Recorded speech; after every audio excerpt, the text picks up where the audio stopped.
What's up, my beautiful family, friends, neighbors, acquaintances, everything, and everything else that I miss.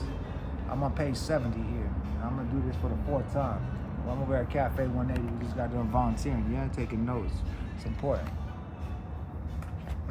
We're reading from African Wisdom, Voices of New Talk, Black Liberation, Buddhism, and Beyond. And we're gonna read from page 70, the liberation of the mind. Liberation of the mind. And I'll share a little something why afterwards. On this day, I declare victory over all perceived enemies. My mind and others, family, friends, police, government, nations, cultures, religions, and races, at one time or another have been perceived as enemies. When the mind of aggression is unexamined, ignorance takes root, and enemies arise. When the mind of aggression is examined, liberation is revealed, and the natural state of things.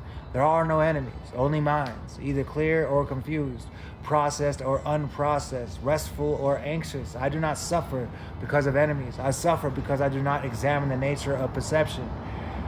With a body of clay, mind like sky, energy like water through bamboo, I will rest watchfully in uncreated awareness that no enemies have ever arisen, where no enemies have ever arisen.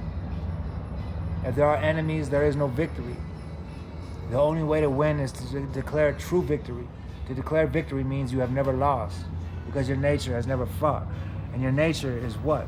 Liberation is your nature. You've been taught separation, and that these were your enemies. So I want you to examine that.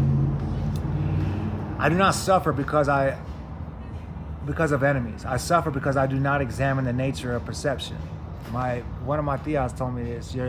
There is no good or bad. It just is. It's your attachment to an outcome, or from your perspective. And she was talking about perception. I understand this now. Then several years ago, I couldn't understand what she was talking about. But living through it, I understand. Well, our own perception is just like there's no true unbiased storytelling or a book or documentary. It's all someone's perspective, right? There's no objective, right? It's always a subjective, right? So anyway, it depends on a perspective. But anyway,